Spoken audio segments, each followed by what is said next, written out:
Bonjour à tous, bienvenue à cet autre épisode de Zone Crypto. Mon nom est Sylvain. Donc, on peut voir aujourd'hui, j'ai décidé de tourner la caméra, de mettre la caméra on là, pour ce podcast-ci, afin là, vous pouvez découvrir qui je suis et puis avoir un petit aperçu là, de mes installations, bien que c'est assez modeste. Fait que dans ce podcast-ci, on va retourner, en fait, en partant, on va parler du fait j'ai changé un peu l'horaire du podcast. J'y allais un peu à chaque semaine. Donc, comme je l'ai dit, là, beaucoup de choses à faire. J'avais les vidéos. Là, j'ai commencé à faire des articles aussi pour un autre média qui va sortir bientôt. Là, des articles orientés vers la blockchain de mon côté. C'est ça. Ça prend beaucoup de temps. Beaucoup de temps à faire les podcasts, le travail. Tout devient... Puis aussi, on a le beau temps là, qui s'en vient là, ici au Québec. Je sais pas comment c'est en France. Ça doit être assez beau aussi. Mais de plus en plus, là, le monde va aller dehors. Les restrictions baissent le plus possible. Ce qu'on peut voir, là, alors, il y a de plus en plus de monde qui vont aller à l'extérieur. C'est pour ça que j'ai décidé d'y aller avec seulement là, 1 ou 2 semaines, un podcast ou 2 semaines. Puis vous pouvez me dire là, ce que vous pensez par rapport à ça. Puis si vous voulez en voir plus, moins... certains sujets, peu importe, on peut discuter. On peut discuter tout ça puis de voir d'en venir à une entente. Parce qu'à la fin du compte, je vais donner 20-25 minutes sur ce podcast-ci. Mais si jamais il y a quelque chose que vous voulez voir en particulier, on peut aussi la regarder là. C'est ça l'important. Comme à l'habitude, on va commencer avec un aperçu des prix. Comme vous le voyez, pour ceux là, qui l'écoutent sur la vidéo, j'ai mon ordinateur à côté également. Alors, je vais regarder ça en même temps, puis je vais vous parler comme je fais à l'habitude, c'est juste que là, je suis filmé. Fait que je vais vous expliquer un peu ce que je fais à travers tout ça. Alors, allons-y avec la section des prix, comme à l'habitude. En passant, c'est la deuxième fois que j'enregistre cette partie-là, parce que lorsque j'ai fait le premier enregistrement, tout mon écran est enregistré, mais avec OBS que j'utilise pour enregistrer, j'avais pas... c'était là, un micro pour celui-là. Alors, je parlais tout seul et puis il n'y avait pas de son.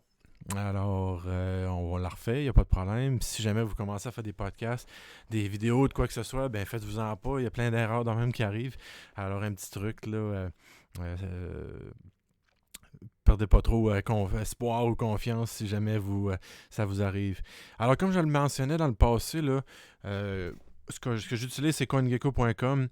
Je pourrais vous en montrer d'autres aussi. Là. Il y avait Live Coin Watch.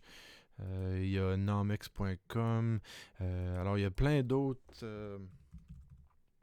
et voilà, il y a plein d'autres sites aussi que vous pouvez utiliser pour voir les différents prix.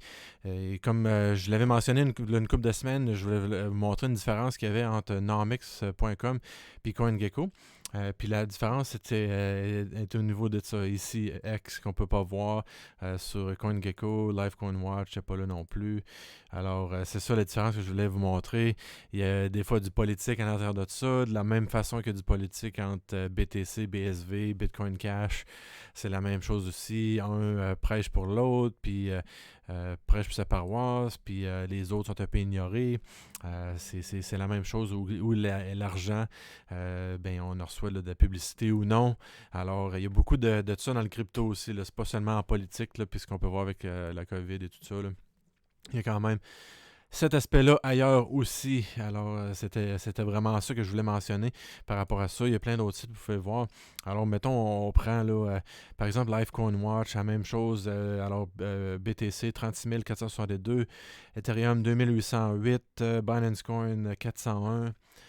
Cardano, 1,73. Doge, 37 cents, ce qui maintient quand même très fort là, pour ce que c'est, selon moi.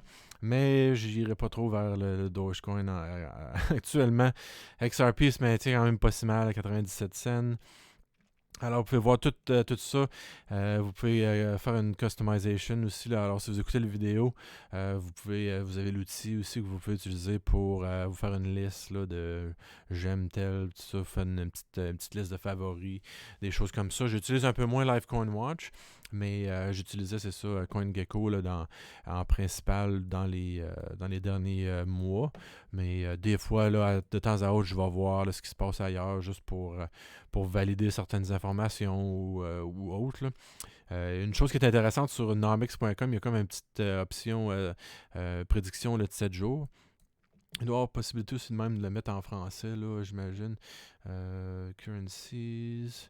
Les langues à ce niveau-ci, il doit y avoir une façon là, de peut-être voir les changer. Je sais qu'avec CoinGecko, on peut changer là, pour les mettre en français, là, le site. Alors, on peut faire ça aussi. Pour la majorité là, de vous qui écoutez ça, là, c'est probablement parce que vous préférez aussi l'anglais. Le français versus l'anglais. Alors, vous pouvez quand même utiliser là, les options comme ça. Puis, c'est des sites que je suggère là, d'utiliser par rapport à ça. Alors, les prix en général, ben, ça se maintient, mais c'est pas fort. C'est comme, on a vu la grosse chute, puis là, ça se maintient pas mal. Là, mais il n'y a pas eu rien là, d'extrême qui s'est passé. L'autre site que je regarde, tradingview.com, alors je prends ça ici, je vais par exemple, je peux me faire une liste crypto, j'ai peut-être une liste Forex, Questrade, ça c'est comme le broker que j'utilise pour les stocks, là, la bourse. Vous pouvez faire la même chose. Donc, je voulais vous montrer là, sur la carte ici, alors les charts, je ne sais pas comment vous appelez ça exactement en français, là, mais c'est ça que j'utilise ici. Alors, vous avez les nombres de jours en haut. 4 heures. Vous pouvez voir que les charts sont un petit peu différentes. Là, ça, c'est des splits là, par journée là, que j'ai. Là, fait qu'il va y avoir comme 4 chandelles par... 6 chandelles par 24 heures, excusez. Ça, c'est pour les 4 heures. Vous pouvez changer à minute, 15 minutes. Puis vous pouvez voir là, vraiment l'ascension que je voulais je vous parlais dans les dernières semaines. Ça montait vraiment vers le haut à ce moment-ci. Puis quand on est arrivé là, environ là, au niveau du 14 mars, ça a commencé à bouger de côté un peu plus. Puis éventuellement, on a eu une petite montée ici. Puis ça a eu la grosse chute là, qu'on avait eue jusqu'à 28 000, 29 000 environ. Là. Puis là, présentement, ben, on se situe quand même là, dans la même zone là, que j'ai dessinée ici. Si on regarde aussi, fait que chaque chandelle, quand on est au niveau des jours, fait que chaque chandelle va indiquer un jour ici. Alors, il y a eu beaucoup de jours de descente. Si on regarde, par exemple, sur des semaines, donc ça, ce que ça va indiquer vraiment les semaines. Alors, on a eu vraiment 2 grosses semaines dans le rouge qui nous a vraiment amené là, pas au point de départ, mais vraiment là, à consolidation très solide. Et puis, là, depuis une couple de semaines, on sait que c'est pas trop décisif. Là. Alors, si on regarde ces deux petites là dernièrement, ben on sait pas trop. Là. C'est comme... il y a eu une montée, une petite descente, on se situe dans le milieu. Puis là, c'est à voir ici, est-ce que cette semaine va nous ramener un petit peu plus haut à suivre, mais on ne sait pas trop. Alors, ça, Bitcoin, ben, ça maintient en haut de ma moyenne ici, mais je sais pas. Il y a eu la conférence en fin de semaine. Je pensais qu'elle allait avoir une plus haute montée, mais ça n'a pas été le cas. Alors, je ne sais pas là, trop quoi anticiper pour les prochaines semaines, même la prochaine semaine. Alors, c'est la même chose. Et puis, une petite différence que je voulais montrer aussi, comme on avait vu, BTC, il y avait eu un ralentissement ici. Ben, Ethereum, lui, il est vraiment été il a vraiment continué de monter quand Bitcoin a commencé à bouger de côté. Il a vraiment continué son ascension. Puis il y a eu aussi une baisse aussi quand même, mais somme toute, semble avoir maintenu un petit peu plus fort. Puis comme j'en parlais aussi avec la capitalisation des marchés, ce qu'on peut noter là, en différence des autres semaines, c'est que si 17 GUI, donc beaucoup moins de frais Ethereum, on a moins de prix, moins de ferveur d'achat dernièrement, donc ça a baissé. Et puis la prédominance qu'on a ici, là, donc BTC est à 39,5, puis pour longtemps, ça a été à 70%. Alors, quand même, alors c'est ça, à 70%, alors c'était quand même une grosse différence en termes de valeur. Là, on se situe avec Ethereum à 20%, donc la moitié pratiquement de la prédominance là, de Bitcoin. Alors, est-ce qu'on s'en va vraiment, comme j'en parlais dans le passé, à un retour d'Ethereum, à peut-être même avoir Ethereum qui monte vers, qui va battre BTC un de ces jours, ben, ça semble s'aligner vers ça, mais on ne le sait pas encore exactement. Là. Il y a des délais encore avec Ethereum 2.0, puis on n'est pas tout à fait là, certain que ça va se produire. Alors, c'est toutes des choses à suivre prochainement.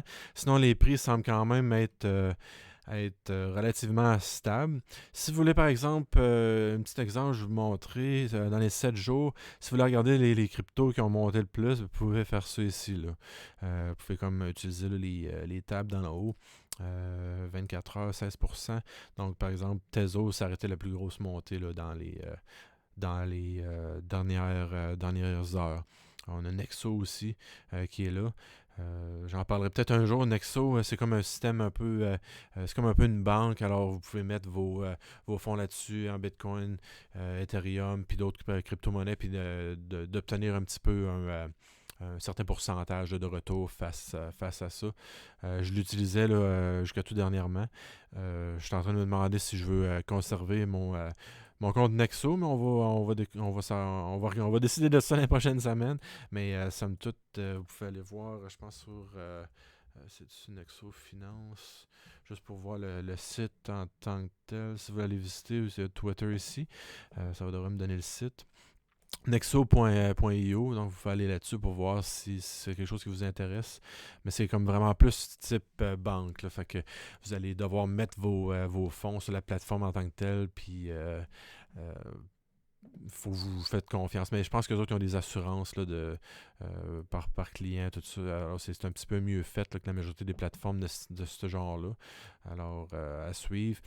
Mais c'est ça en gros pour les marchés. Moi, ce que j'attends cette semaine, c'est de voir dans quelle direction ça en va. Je pense qu'on va avoir une idée bientôt. Est-ce qu'on s'en va vers le haut ou est-ce que ça va on en retourne là, vers les 20 000 à suivre, mais je pense qu'il va se passer de quoi là, relativement bientôt là, face au marché. Maintenant, le deuxième sujet que je voulais apporter, c'était vraiment par rapport à la conférence qu'il y a eu à Miami là, en fin de semaine. On a vu beaucoup de gens passionnés qui étaient là, Pompliano, Max Kaiser, je vais en revenir dans pas long. Il y a eu tous les grands dans le crypto de ce monde, ceux qui faisaient partie de beaucoup d'influenceurs YouTube qui étaient là, plusieurs qui ont pogné les premières vagues des profits à Bitcoin sont là, plusieurs que il y en a plusieurs là-dedans qui restent à l'étranger. Là, c'est une tendance qu'on voit beaucoup. Il y en a beaucoup qui restent à Puerto Rico là, en raison des taxes moins élevées. Alors, avec les gains qu'ils font, ben, ils ne sont pas obligés là, d'en verser autant là, de retour à l'État. Je pense qu'il y a quand même une petite partie aux États-Unis à donner, mais sinon, beaucoup moins que s'ils vivaient, là, par exemple, aux États-Unis comme le territoire américain, là, le territoire principal américain. Là. Fait que c'est ça, je leur revenais là-dessus. La conférence, je pense que c'était axé sur un peu faire découvrir le Bitcoin. On a vu, puis d'ailleurs, je vais faire une vidéo là, sur YouTube. J'ai pris des montages vidéo de ce qui s'est passé. Ça m'a pas trop impressionné parce qu'il y a eu beaucoup de, comme on peut dire, de conneries là, qui s'est produit là-bas. Déjà au début, on voyait des longues listes d'attente. Je pense qu'ils voulaient quand même refléter sur la même chose qui se passe avec les blocs et l'attente au niveau des transactions. On voit ça d'habitude avec les longues attentes, les gros frais. Et puis je pense que vous regardez, c'est quoi le nom? Donc, Transmission Road ou quelque chose de Transaction Street. Je vais essayer de mettre ce petit site-là en lien. Puis ça montre tout là, comme si des personnes prenaient l'autobus. C'est comme comparé avec des petites personnes qui embarquent dans le bloc. Mais c'est comme une façon là, de visualiser l'attente puis vos transactions. Donc une personne prend l'autobus, puis là, il y en a un paquet qui attendent à l'extérieur. Fait qu'on voit ça sur ce site-là. Fait que je vais essayer de le partager avec vous. Là. Je vais essayer de repenser de le mettre là, dans la description. Allez voir ça. C'est un peu drôle. Là. Vous avez Bitcoin Cash parce qu'il est là-dessus, Ethereum, et puis BTC aussi. Je pense pas que BSV est là-dessus. Comme Bitcoin Cash, il y a moins de transactions, c'est sûr. Ethereum, BTC étant les deux plus utilisés pour le moment, mais c'est quand même drôle de voir là, les frais, puis les autobus, puis de voir BTC à cause de que la chaîne de signature Segwit est comme à part. Ben là, il y a comme un petit trailer en arrière du bloc BTC. Fait que c'est comme. C'est drôle à regarder. Mais sinon, dans les autres événements qu'il y a eu, je pense, ben, justement, Max Kaiser, je vais l'avoir sur mon vidéo aussi, là, en extrait. Il est sorti avec Michael Saylor comme une balle là, sur le stage, comme on peut appeler. Puis là, il est rendu This Elon. Là, je dis pas le mot parce que ça commence par F puis ça finit par K. Là. We're not selling, on vend pas, we're not selling. Fait que ça ressemblait un petit peu là, comme les anglophones appellent une cult. Là, c'est comme un lieu de culte. Là, on vend pas à tout jamais. Fait que C'est sûr que c'est ça que j'essaie de vous expliquer depuis un début au niveau de BTC, cette atmosphère-là, puis vous allez le voir à travers mon vidéo. Là, je vais essayer de faire un petit montage, 5-6 minutes peut-être, là, pour voir comment que ça va. Puis c'est vraiment pour montrer que c'est ça qui se passe, c'est le hype, c'est les chiffres qui montent vers le haut. C'est vraiment pas c'était quoi l'intention auparavant. C'est ça que j'essaie de faire. Penser aux gens que c'est pas, comme on l'appelait au départ, que c'est pas d'être une peer-to-peer electronic cash system, mais ça tourne vraiment là, sur le digital gold, sur on dirait que c'est comme la même vieille clique qui vont tout aux mêmes places, les vieux riches là, qui sont tout acquis. En tout cas, j'aime juste pas l'atmosphère qui est autour, qui entoure vraiment BTC. Puis là, on l'a vraiment vu comme exemple à Miami là, cette fin de semaine. Vous pouvez aller voir plein d'extraits sur Twitter également aussi. Vous pouvez aller voir, ils appelaient ça comment, Bitcoin 2021 ou Bitcoin Miami 2021 là, sur les hashtags. Faites des recherches là-dessus, vous allez voir plein de vidéos qui vont... Puis à ce moment-là, vous allez visualiser les mêmes choses là, que je vais vous montrer dans la vidéo. Mais il n'y a pas beaucoup de contenu. C'est vraiment tout sur le hype. Il ne semblait pas avoir... en tout cas, j'ai beaucoup de... C'est vraiment... Je pense que ça résume bien là, ce que je l'ai expliqué depuis un début, que c'est vraiment pas la même affaire. Ça semblait pas être professionnel non plus. Là, dans quelques jours, il va y avoir la convention de BSV à Zurich en Suisse. CoinGeek, qu'on appelle le CoinGeek Conference. Puis là, les gens vont dire, bon, là, c'est centralisé aussi, blablabla, les mêmes choses. Mais ça peut pas être pire que ce qu'on a vu avec Bitcoin en fin de semaine, avec toutes les niaiseries que les autres faisaient. Je pense qu'il manquait d'organisation aussi. Là, le maire de Miami qui était inclus là-dedans, il semblait quand même bon. Là, son speech était pas trop hype. Là. Lui, il a de l'air vraiment croyant au BTC en tant que tel. Donc, on va y laisser cette partie-là. Il y a eu la personne aussi, le président du El Salvador, qui a dit qu'il voulait adopter ça là, comme legal tender, là, comme comme pour, je pense que ça serait comme vraiment une devise au niveau de son pays, là, El Salvador. Alors, il y a plein de choses comme ça qui se placent. C'est peut-être des choses moins bonnes que d'autres, mais ça, c'est peut-être les deux choses les plus positives, là, le maire de Miami. Donc, on sait là, qu'actuellement, là, les personnes qui, je pense, qui travaillent pour la ville à Miami sont payées en BTC en ce moment. Alors, j'imagine pas là, comment qu'ils payent de frais. Là, ils doivent payer quand même beaucoup de frais au niveau de la ville pour ça. Mais si les autres sont contents de faire ça, tant mieux. Encore là, je suis pas là pour bâcher exactement ce que les autres font. Là. Mais j'aime juste pas l'atmosphère qui tourne autour de ça. Quand c'était supposé d'être une crypto-monnaie, qu'elle inclure tout le monde, qu'elle inclure je dis pas les pauvres en tant que tels, mais des personnes qui ont moins de fonds. Il y a certains pays qui c'est pas très développé. On sait qu'il n'y a pas de banque. Puis oui, BTC pourrait être une alternative à ça, mais avec les frais, je pense que c'est un peu trop élevé, puis ça permet pas là, à ces gens-là de bénéficier de ce nouvel écosystème-là. Puis je pense là, qu'il y a d'autres projets qui vont faire beaucoup mieux là, à ce niveau-là, BSV. Il y a même d'autres petits projets là, qui semblent déjà être mieux là, au niveau des transactions. Il n'y a pas de frais comme Nano. Il y a l'équivalent, là, la fork de Nano, Banano. Les autres sont vraiment orientés un peu sur un aspect drôle, mais ça fonctionne vraiment très bien. La crypto-monnaie, puis il n'y a pas de frais. Puis ça, je pense que c'est quelque chose comme ça qu'il faudrait voir certains des pays là, le plus possible.